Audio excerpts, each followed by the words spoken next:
Hi guys, welcome to my show, My Steps to Sobriety, on YouTube and as a podcast. And today is another fantastic day to have a guest on my show. And in this case, it is Adele Mason.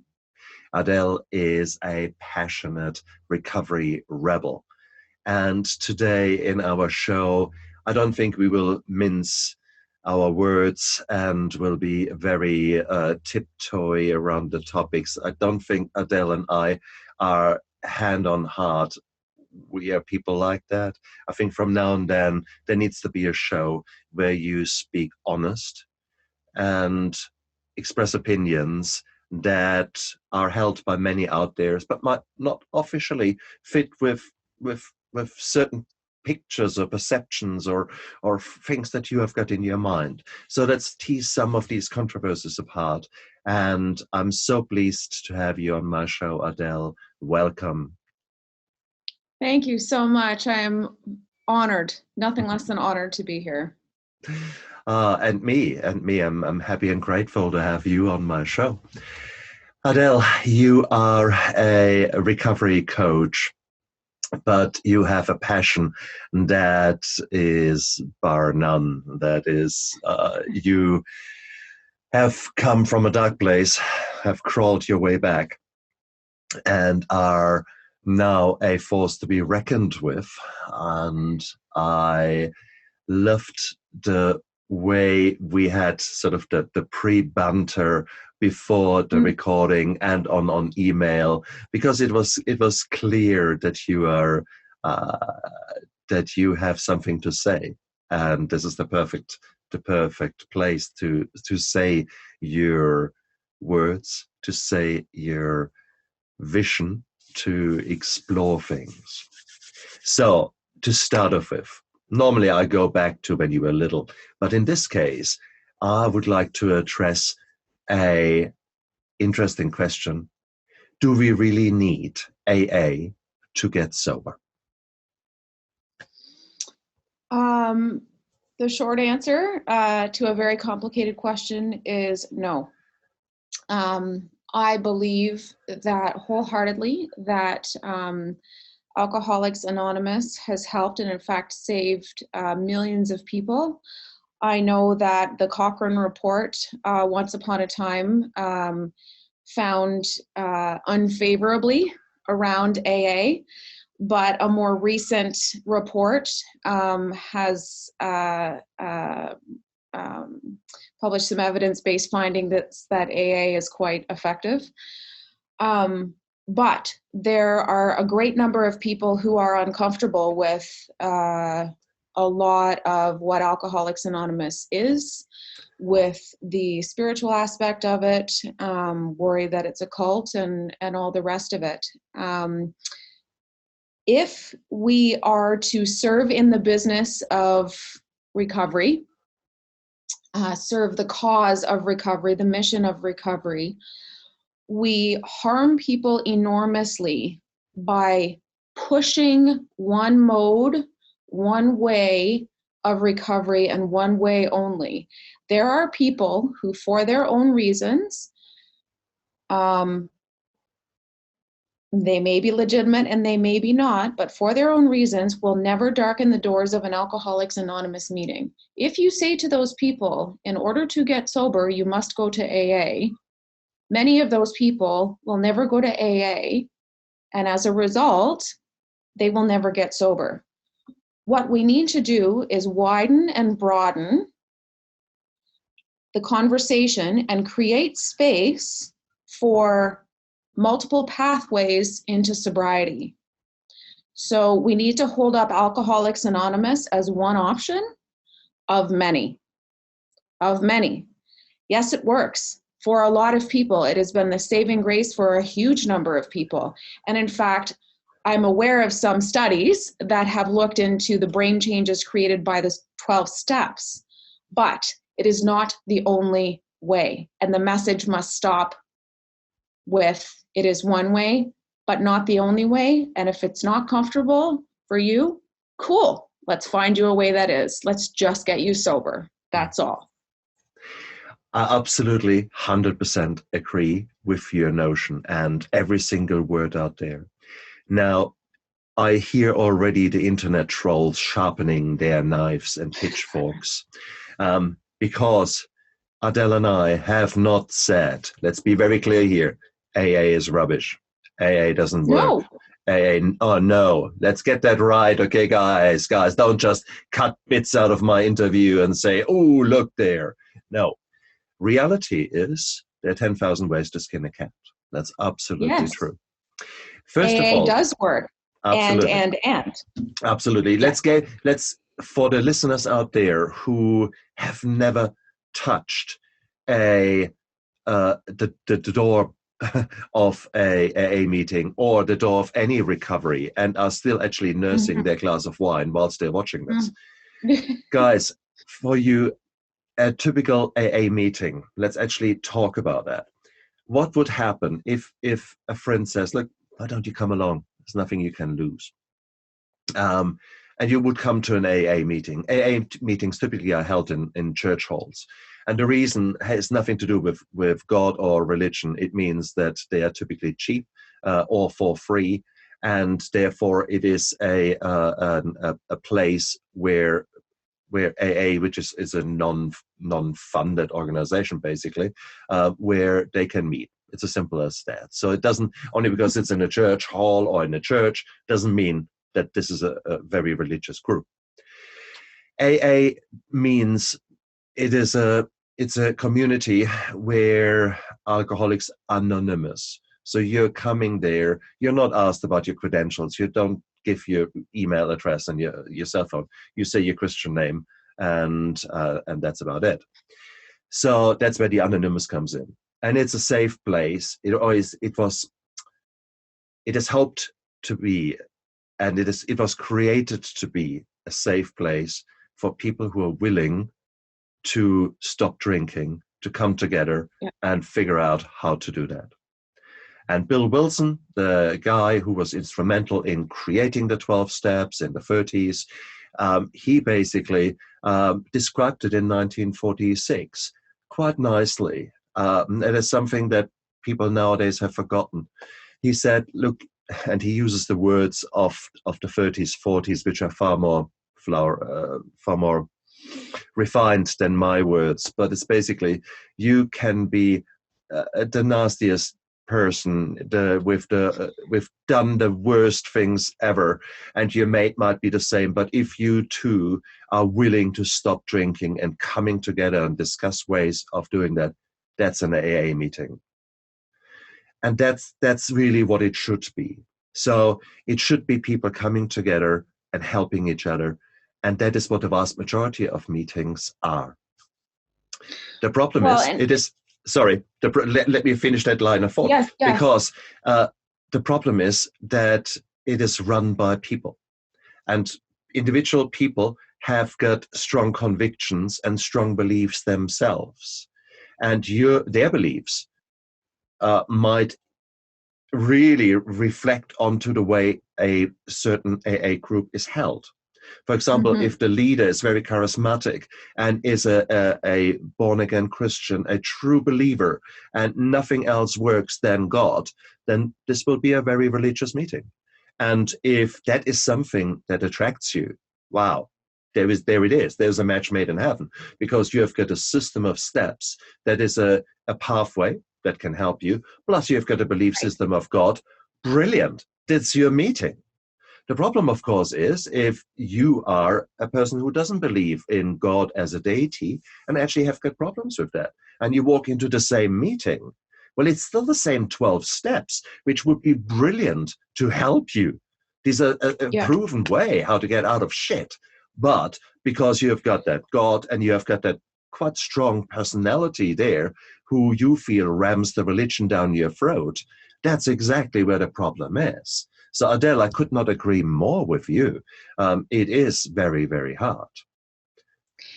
Here are the two most important words, though, and I want people to really understand this, that you said: community and together. I always say it takes a village to raise a child, and it takes a village to heal an addict. we know that peer support is essential in recovery. And I live in Ottawa, and there's a wonderful agency called CAPSA, Community Addiction Peer Support Agency. And they run a group called All People, All Pathways. And that is the point. It is for people to come together in their quest, in their journey, wherever they are, whether their goal is complete abstinence or harm reduction or whatever it is, and support each other. Alcoholics Anonymous is a fellowship, and that is essential. Addiction is a huge, big, hungry beast, and it takes a village. It took a village with me. I talk all day long to people in recovery. There are days, first of all, my partner's in recovery, but there are days before, other than my partner, before my feet have hit the floor, that I have texted someone in recovery. It has taken that. There is not a day that has gone by in these 2 years of sobriety when I have not been in contact with somebody else, because it really does take a village. The other thing about Alcoholics Anonymous is you hear over and over about the 12 steps. It's a process that someone else has laid for you. We all, when we come into recovery, are a bit of a mess. The degree to which we're a mess varies, right? Like I mildly disagree. By the time you come to the conclusion that you need help, you're not a little bit of a mess.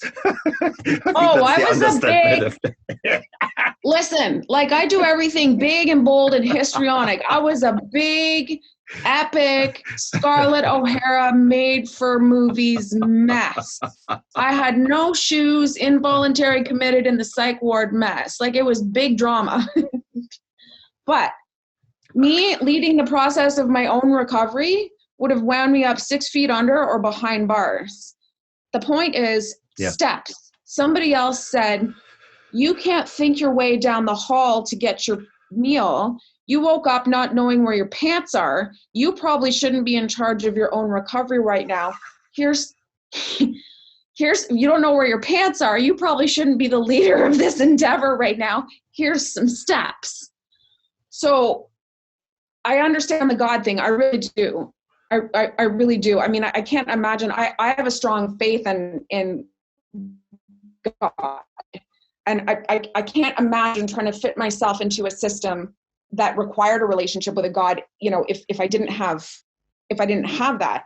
But these are the things that we need to, people get, oh my God, AA is God, AA is God. Yes, but AA is other things, community and steps and all the rest of it. So it's important that's why it's important to have conversations like this, because we need to pull out the subtleties, Absolutely. Exactly right. But I give you a different definition of God. So AA is all about God. 100% I believe that.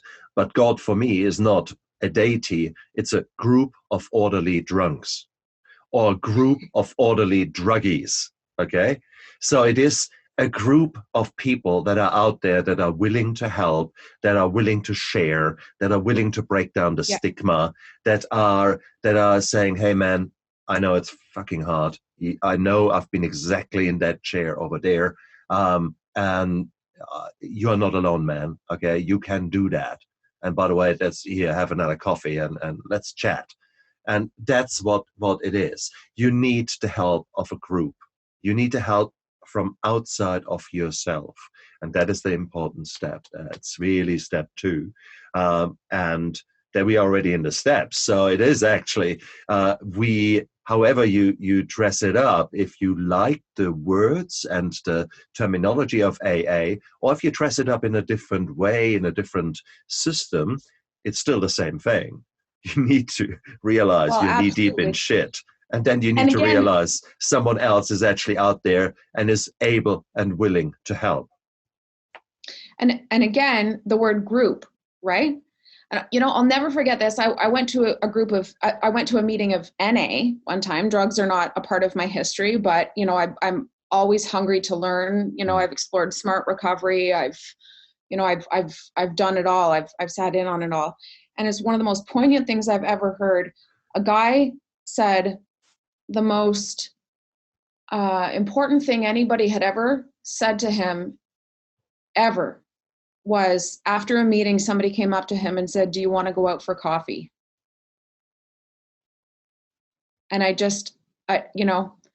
mean, how poignant is that? It's the most important thing anybody had ever said to him. Just, I see you. I'm there I for see you. Yeah. I'm right here. And I'll never forget that. Yeah, isn't it? Isn't it? It is. We are, through reasons whatsoever, virtually all of us are believing, no, we're alone. We can't ask for help. This the first thing of asking for help. It's especially for men, it can be an absolute impossible task, mission impossible, truly. And for someone actually to just have that smile and say, yeah, let's have a coffee. Wow, that can be such a powerful, powerful thing. And it's those little steps that make such a difference. But that's what AA is about. And wrong. That's what people who are in AA, most of them, are about. They are there to help. They have been in trouble. They have sorted their shit out to various degrees, and they are now willing to help. And they're seeing your fear. They look through the mask. I always say you can't bullshit a bullshitter. All of them in this room have been bullshitters. We are masters in the game. So when you come to us, don't try to pull the wool over our eyes. We look at you and think, we are master bullshitters. I've actually had the experience of in sobriety of talking to other alcoholics who are drunk. I can tell that they're drunk, and they're like, "I'm not drunk," and I'm like, "Really? Seriously? You seriously think I can see you drinking? You honestly think I'm going to believe you?" But we do. We think that the world. It's like, you can't see me. Object permanence is hard, but we'll get you there. Exactly right. So, and we're it a is fascinating bunch. aren't we? It's just, but we only can say that hand on heart when we're 2, 3, 4, 5, 6 years down the line. When you're in the middle of it, you believe your own bullshit, and that's the worst. When you immediately after stopping drinking, I was a hollow shell. I was empty. There was nothing there. And I had to reinvent myself as a man because I didn't know who I was. I was this drinking personality for the better part of 2, 3 decades. And now suddenly there was the Stefan without drink. And your hand grabs like something, but there is nothing to grab onto. So you have to develop your new you, and that's a challenge. Yes, we should maybe. I recently on Quora, someone asked a question which I there answered. Why is it that AA is still allowed to be around when virtually everyone fails? And I thought, first of all, actually, where do you get that data from? That everyone fails, or everyone. Sorry, I need to be careful here. There's the topic of success rates of certain recovery programs. We'll talk about that shortly, and then there is you as an alcoholic. Let's talk about the you as an alcoholic first. You going to one meeting, or let's start different. You going to the gym once will not make you a fit man or a fit girl. Okay. So one meeting, that's it. No, forget it. You going religiously to every meeting there is every day for 30 days. And then, so religiously, okay, I got it. You go there 30 meetings in a row, but you don't do the work to actually work on yourself. Well, you're just sitting there and wasting oxygen and warming a chair. That's all you do. So again, it is, if you say, wow, I have been to AA, but I actually didn't do any work, and now, funnily enough, I'm drinking again. Well, And now I'm drinking again. Yeah. But also, I think you first. You first. Yeah, I was gonna say, I mean, the hard truth about addiction is that the overwhelming majority of people who struggle with addiction never recover. They die of the disease, or they die by their own hand. I think the other thing that nobody really says is that anybody can quit, right? Anybody can stop. It's staying stopped. I mean, I quit drinking all the time. I was a master at quitting drinking. I'm sure you were, right? Seriously. 8:00 in the morning after you retching over the bin. Oh yeah, like I quit drinking all the time. It's staying stopped. What nobody really tells you is that in order to stay stopped, you basically have to redesign major constructs of your personality and structures in your cognitive makeup, and probably in your life as well. And also, second year, at least my second year, and I've heard this anecdotally from other people, is pretty difficult. The second year of sobriety, it's like the things they don't really tell you about pregnancy, you know? I didn't try that yet, but I certainly tried the second year in recovery, and I agree with you. It was, for me, the second year was probably not so bad. It was the first year. And I fell 100%. I fell into the 80% of people who had a relapse, or at least a lapse, in the first year. It is, if whatever system you do, you're an alcoholic. You have ingrained beliefs. Your dopamine and other systems are going nuts in your body. You're craving. It's just all there. You are set up to fail.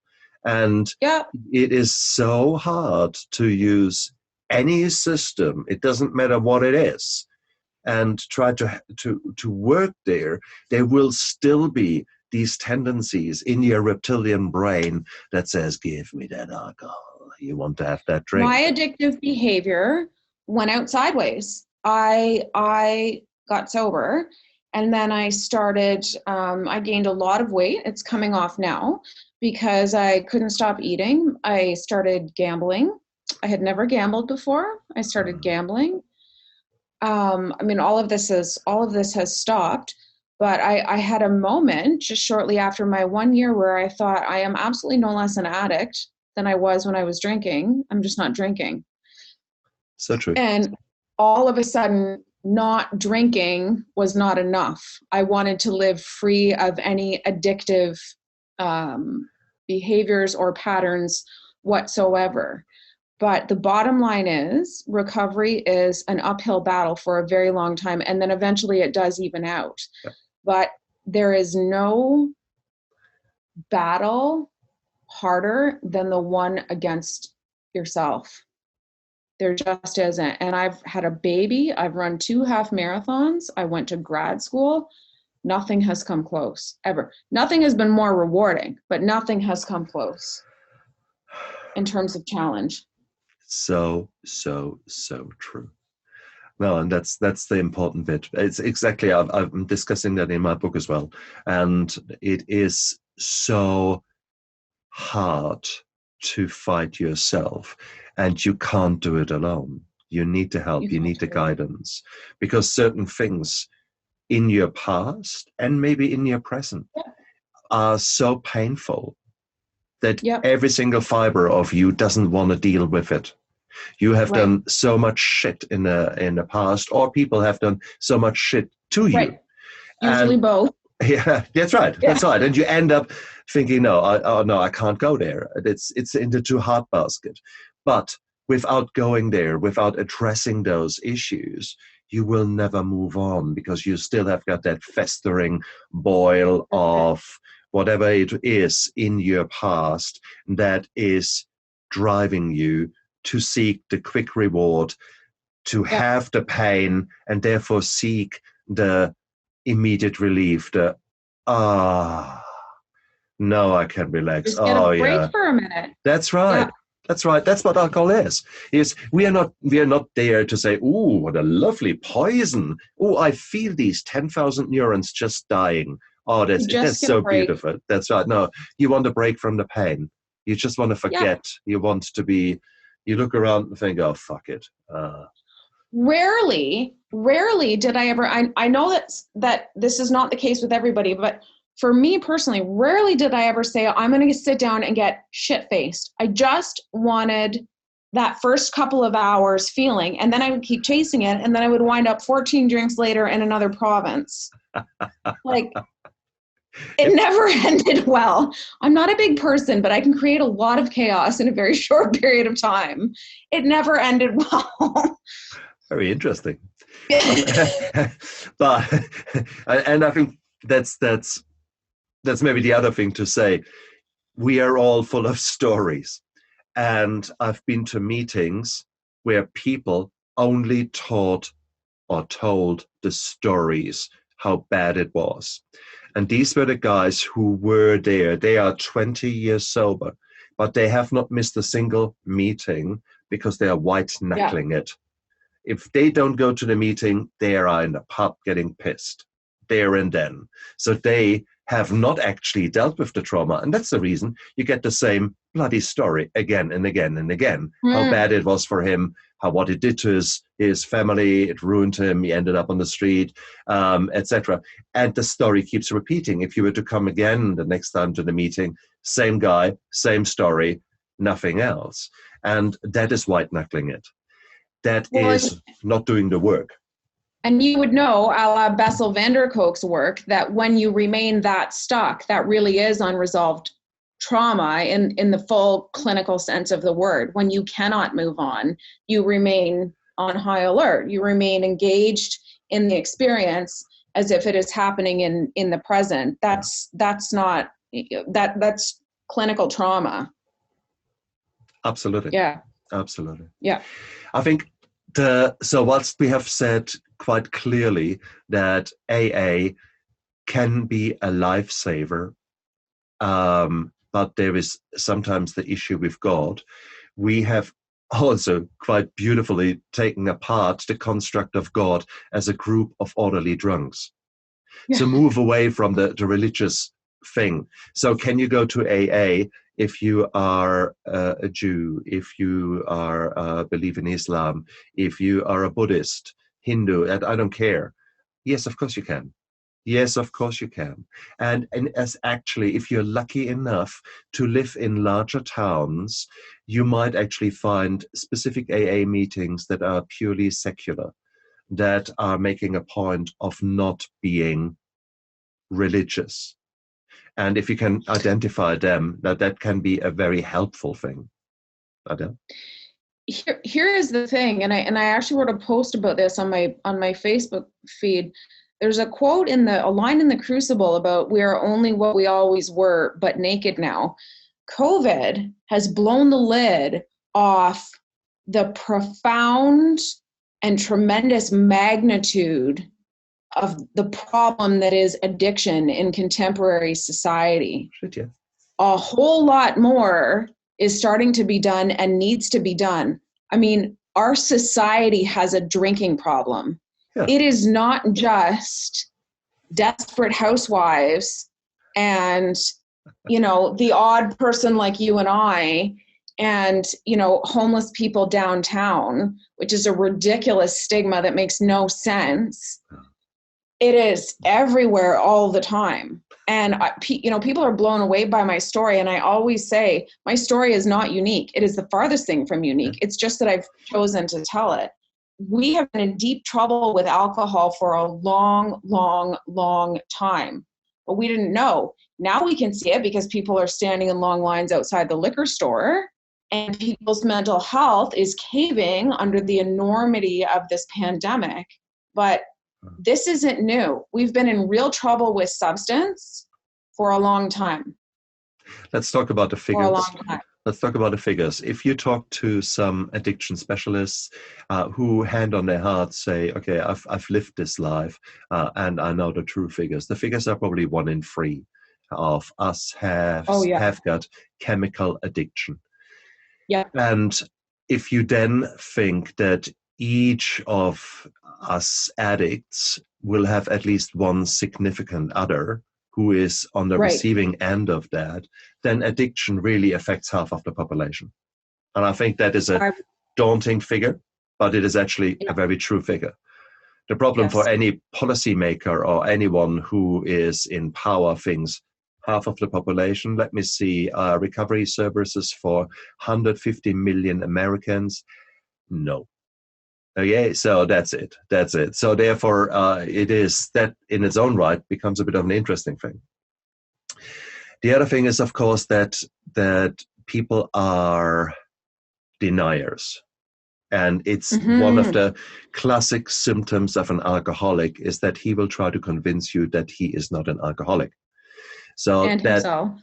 exactly. So it's just normal. And 95% of those people who we would think from the outside really need help are convinced they don't need help.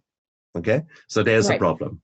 So, and if that person with that conviction gets dragged once to an AA meeting or to a smart recovery meeting or to any meeting whatsoever, goes there and says, no, that's rubbish, walks out and says, hey, I've tried smart recovery. Doesn't work for me. Well, duh. Yeah, of course it doesn't work. So because we are working against such a strong conviction, such a part of the alcoholic that is, or the addict, shall I say, which is so powerful. And please, can I say one thing to you, Adele, your description of the gambling and on the overeating, 100%, absolutely. There's a most beautiful thing from a Kenyan gentleman, an addiction worker who has drawn a tree, and you see on a tree the trunk goes up and then the branches, and you've got a branch of chemical addiction, sex and behaviors, then gambling and all other forms of addiction up there, and underneath the roots in the earth are the trauma, the PTSD, the depression, all that actually drives it. So without you dealing with what is underneath there, what is you've got the addiction as the tip of the iceberg, but you need to deal with all that from underneath there, and that's what Adele has, what you have described so beautifully there, and that what happens to many addicts. And the problem is we do the work. I mean, I have put my focus and my drive onto the reasons why I was drinking once I was in rehab. I took that as a challenge, and I deal with challenges and with pressure quite well. So I really kicked ass, and I thought, wow, 4 weeks of hard work. Hey, I'm it. I'm sorted. I'm solved. That's it. I will now be sober forever. Yeah, my bottom. Of course not. So I think the reality is recovery is a very dynamic thing. And you might have thought that you've dealt with something, and then 6 years down the line, in my case, suddenly I realized that my behavior and what happened to me last year was actually PTSD from my teenager years. And it took me, 30 years to figure that out? Yet the symptoms were actually there, and the hypervigilance and the poor sleep and the flashbacks and everything there, it was there plain to see. Yet I had somehow hidden them in a construct of, that's me just having a good situational awareness. Okay. So I had basically disguised my problem with something positive. And it took me 6 years of sobriety to finally actually realize what was going on in me. So just because you have done hard work at one stage doesn't mean you can just stop. Okay? So recovery. Well, and I think, I was going to say, I think it's important to, I mean, you are a doctor, so you are a better position than most to go, oh, I have, this and this and this. It's quacks and waddles like PTSD. But the point is, education doesn't mean what people think it means when it's your own brain that is Absolutely. Injured. Absolutely. Right? You can't see it. No, you can't see it. I also have a diagnosis of PTSD. When of complex PTSD, when the psychologist finally, said this to me, I thought, well, of course, but it's the same thing. I mean, couldn't see it. Makes perfect sense. Explains so much. And in fact, I have never talked, and witnessed this conversation. I have never talked to anybody who's struggled with substance who does not have, I call it the trifecta, the terrible trifecta: substance, mood stuff, and trauma. Often, but not always caused by abuse. That's right. I swear to God, they go Mix hand and shake, in hand. and you've got a beautiful cocktail. Yep. Yes, you do. Which is why waging war on people with substance problems is the last thing we should be doing. I understand that substance abuse makes people do appalling things. I did appalling things, but people fall into substance abuse because they have lost their way, because they are damaged and in unbearable pain. Sanctioning the manifestation of that pain as criminality and shaming them and basically abusing them for the way they're expressing their pain is not going to heal them into sobriety. It's going to make them worse. Period. 100%. And we have got the facts to prove that. Look at the big social experiment called Portugal.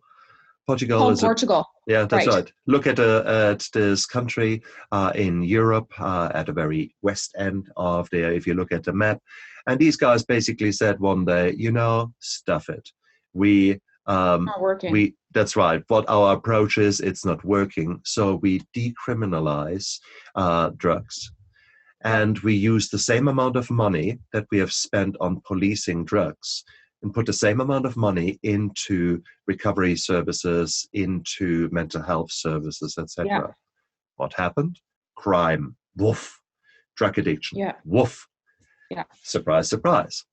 There are other stories where, for example, in the United States, I recently read about an experiment where in a county they had decided that actually it's stupid what we're doing to send hardcore police towards drug-related issues.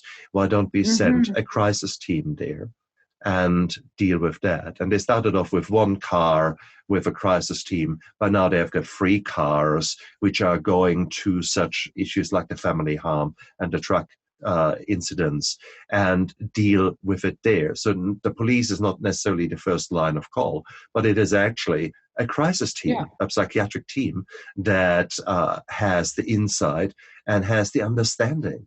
Because people who are in trouble, they will not like the police to be there. So there you suddenly have got a very quick escalation of violence, and then the next thing is they are assaulting police officer, and it just goes downhill from there. That's it. Well, if you've got someone who actually reaches out a helping hand and said, look, mate, are you all right? Here's a cup of coffee. Shall we have a chat? That would be such a different approach.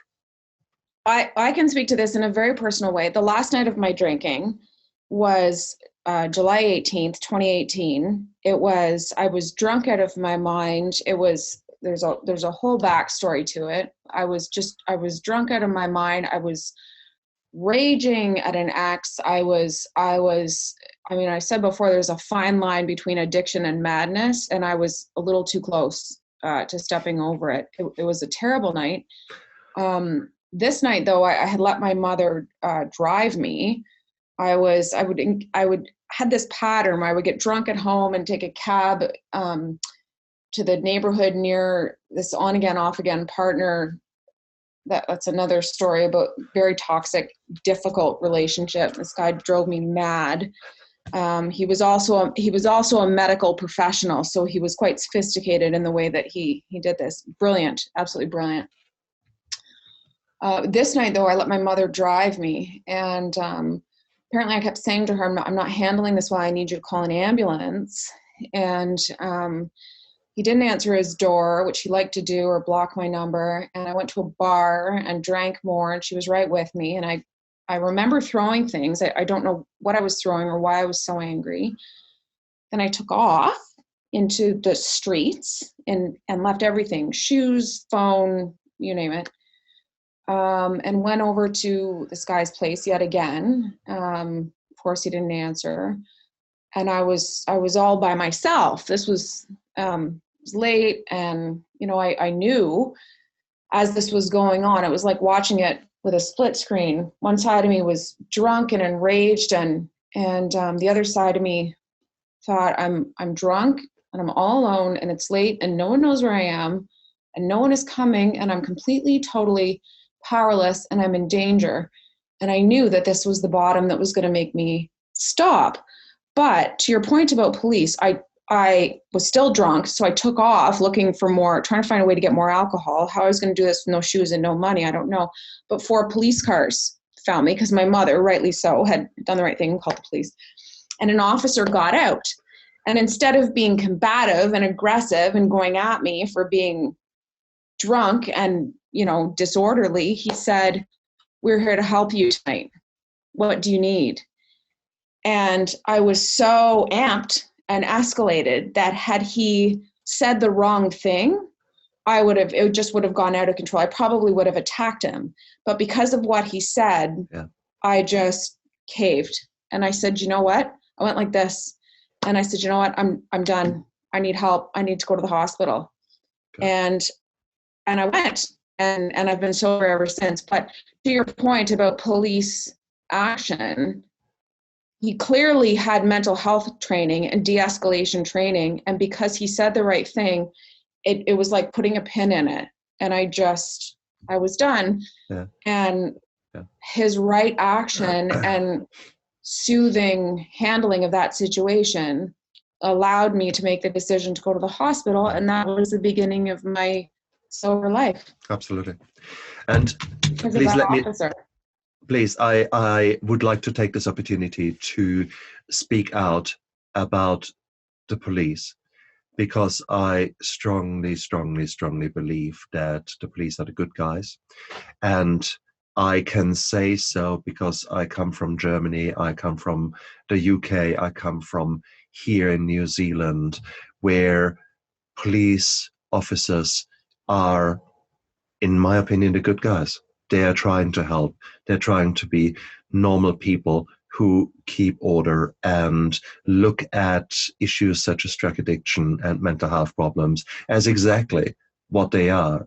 They are diseases, there are societal problems that don't need a strong hand. In most cases, they need a helping hand. And that is beautiful.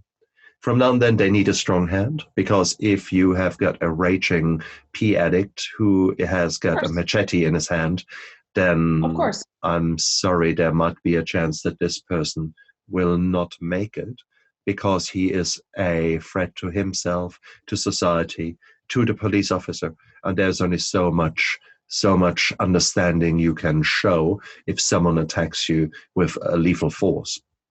So I think we need to be quite clear about that. And I think we need to be very clear about that in the United States and Canada as well.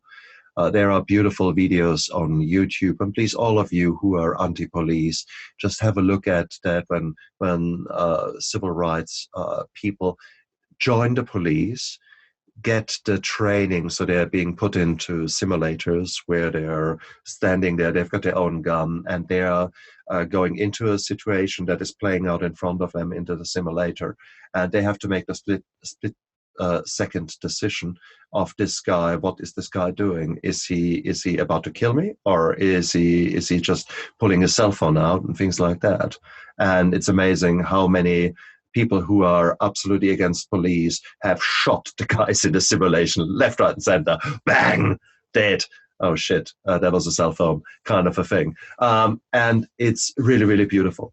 These kind of videos show you the difficult situations that the police officers often find themselves in. And we need to understand that. If please just treat everyone with respect. And if a police officer has a pistol in his hand, then you probably want to treat him with respect. May I just suggest that even in your drug and alcohol frenzied brain, please, please, please, just be respectful and be a little bit humble. If you can do that, and don't let it escalate. I think I certainly I have a lot of friends, because of the work that I do who are American. And I know that this is a moment of profound anger and high emotion, Yeah. And deep wounds that have opened even wider around the police. And I think there is nothing that we can do but make space for everybody's experience of the police, whether it is positive or negative. And I certainly know that, people of color have their experiences. Yep. People who have struggled with addiction have their experiences. I have been very lucky that my personal experiences have been positive. I also have friends who are first responders, and friends who are soldiers as well. But it's an inflamed time right now, socially, is what I would say. It's a beautiful description. Beautiful description, Adele. And we need to be able to show our heart and to show compassion to the police officers, to the victims out there, to the police officers who become victims, to the victims who very clearly have been on the receiving end of police brutality. Yep. All of these experiences are there, and let's bring them out. But let's do not demonize one societal group, not the police officers, agree. not anyone of religion, not anyone of color, etc. And right now we have seen that, for example, we have seen that with the LGBT and J.K. Rowling. A situation where J.K. Rowling was speaking out about, I think, the issues of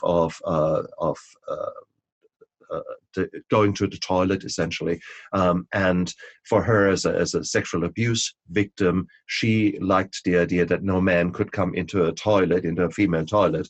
Yet, from a gender fluid point of view, now this is a toilet. I can use any toilet I want because I identify myself there. So she made a statement or two along these lines, and was she hammered by the LGBT group, who suddenly everyone drops her. And it is basically, she made that one statement. She was not allowed to, because there was now, no, you don't, it's no longer allowed to say your opinion against anything LGBT, because no, you just don't. And it's the same, I think, in the States and in your inflamed scenario. I think what's so important, and these are delicate issues that we're talking about. I think what's so important is the nuance, and what we were talking about before with the social experiment that is Portugal. No one is saying that we should just sort of collectively enable addictive behavior and the criminality around it. No one is saying that. The point is to understand that certain stimulus will create certain responses, and to understand the reasons behind certain behaviors. Yep. No one is saying that, illegal, the sale of, lethal amounts of fentanyl is okay, and cocaine laced with fentanyl is okay. And no one is saying that, people should be allowed to commit all sorts of crimes and use the fact that they were under the influence of substances as a defense or anything like that. The issue is to understand true addiction, that, as the disease that it is. And that's the other thing that I think isn't quite clear. And I know that there are a lot of people who have a problem with substance, who they're kind of in what I call the messy middle. They're not truly addicted. Not quite addicted. Not quite addicted. Well, I don't know if you're familiar, there's a series at a Harvard Medical School called the Almost Effect series. Oh. And that's what it talks about. Almost alcoholic, almost a psychopath, almost anorexic. And that's what it talks about. These people who are experiencing some, functional compromise in one of these areas, but aren't, they're sort of sub-threshold clinically, I'm speaking in these terms to a doctor, but I know. that's what the series is. Oh, that's what life is, isn't it? It is. Black and white is beautiful. You can see it. There's black and there's white. Yeah, the reality is, no, we are not. We are not. We are. Sometimes we are pretty close to black, Right. but no. You can't pee on a stick and find out if somebody's an addict. No. No, Adele, there's so many important topics there that one could touch upon, and I think we've probably put our fingers into a lot of pies here.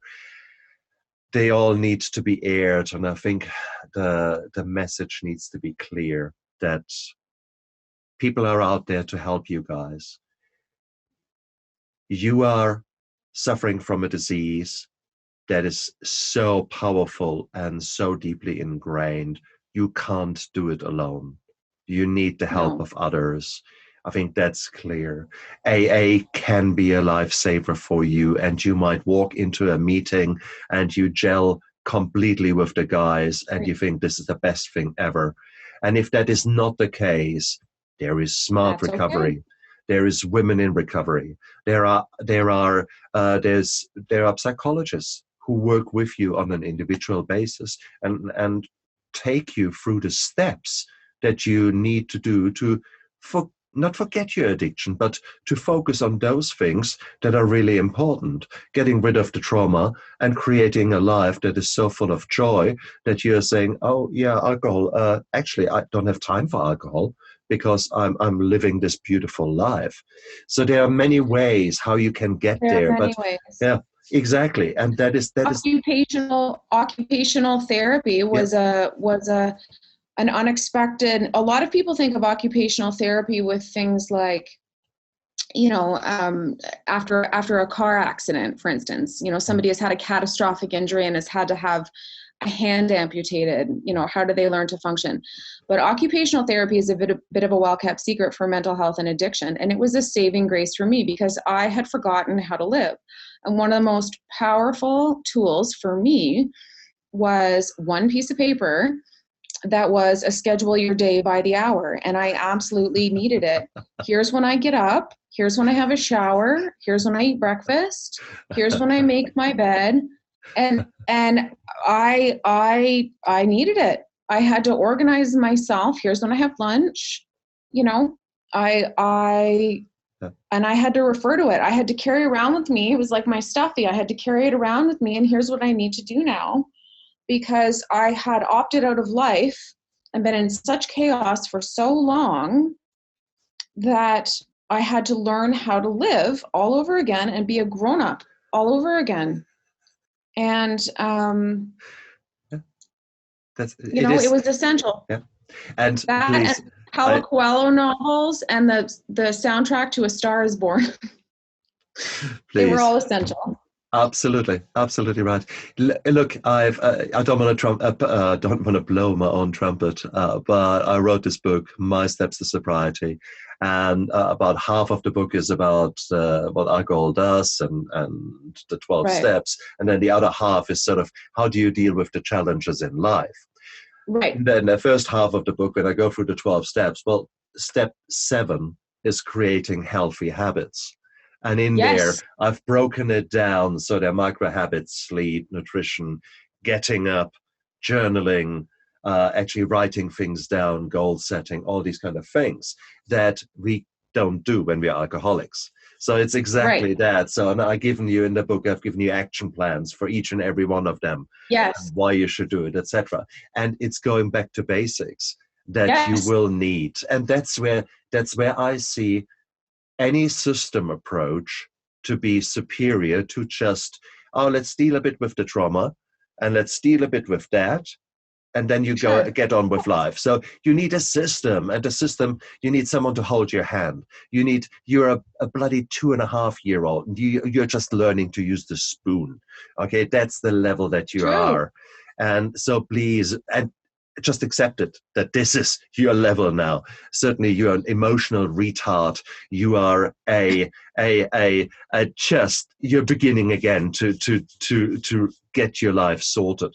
So I love that you said micro habits. I always talk about micro activities, or in occupational therapy, they talk about activities of daily living. That's it. It's the tiny things that we do, all day long. It's not some cataclysmic event. It's small choices that we use to regulate and stay regulated on a consistent basis. And then you guys, if you know financial things a little bit, then you know what compound interest is. If not, then basically, if you take $1, put it in a bank, get 10 cents for every dollar every day. Well, the first day you've got $1, and then the next day $1.10. But again, you get 10% from $1.10. And then whatever that makes it, make $1.15 or something like that now.